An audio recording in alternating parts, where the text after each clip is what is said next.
नमस्कार, fun and न्यम च्यानलमा स्वागत छ। आज हामी बनाउँदैछौँ super rice cooker whole chicken, यानि कि राइस कुकरमा चिकन। हजुरहरूलाई कस्तो अनौठो लागिरहेको होला है। राइस कुकरमा त खाना पकाउने हो, अब यसमा चिकन कसरी पकाउने होला भनेर म सिकाउँछु है त। यहाँ हेर्नुहोस् त, हामीले चाहिँ यो लिएका छौँ होल चिकन र यसको अलिअलि छाला हामीले पोलेका छौँ। यो चाहिँ तेल, नुन,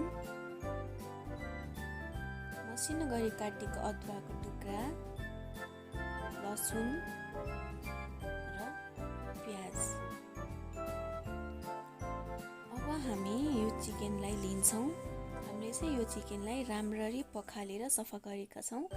अब हामी यसमा तेल हाल्छौँ। तेल चाहिँ सबैतिर पुग्ने हिसाबले यसमा दल्छौँ। कस्तो बच्चालाई तेल लगाइदिए जस्तै छ है। हो त्यसै गरी नै लगाउनु पर्छ है त। तेल सबैतिर पुगेपछि चाहिँ यो चिकन चाहिँ एकदम राम्रो हुन्छ। यसै बाहिर लगाइसकेपछि यसको भित्रबाट पनि लगाउनु पर्छ। सबैतिरबाट हेर्नुहोस् त, मैले लगाइरहेको छु तेल। हजुरहरू पनि यसरी नै लगाउनुहोस् है त। अब हामी यसमा थोरै नुन हाल्छौँ।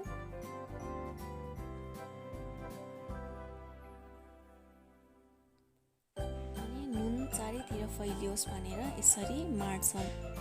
सबैतिर नुन पुग्न चाहिँ एकदम जरुरी छ है।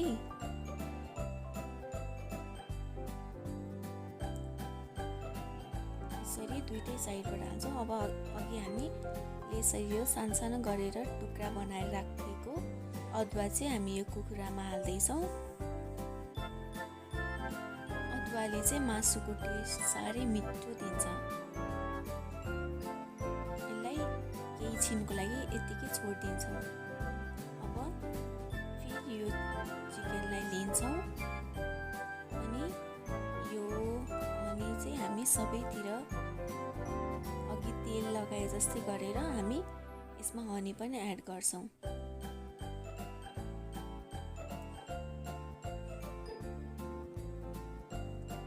यो हनी हाल्नाले चाहिँ एकदम स्विट टेस्ट गर्छ।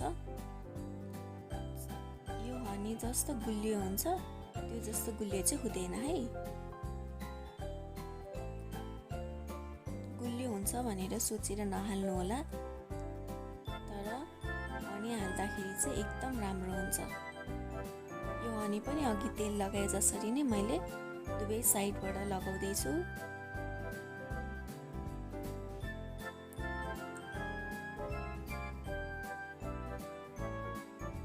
हजुरहरूसँग यो तेल अथवा हनी स्प्रेड गर्नलाई ब्रस छ भने चाहिँ त्यसको प्रयोग गर्नुभए पनि हुन्छ है त।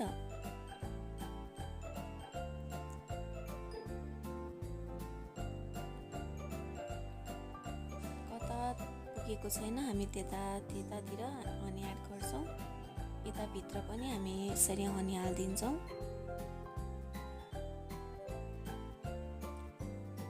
अब चाहिँ अघि हामीले यो मसिनो गरेर काटेको अदुवाको टुक्रालाई यो कुखुराभित्र हालिदिन्छौँ।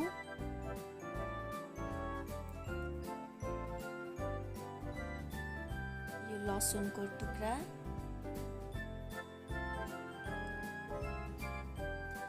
मसिनो यो प्याजको टुक्रा,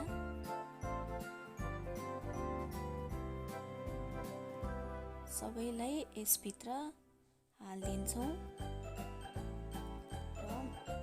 माथिबाट अब फेरि अलिकति यो हरियो धनिया राखेर यसलाई केही छिनको लागि छोडिदिन्छौँ।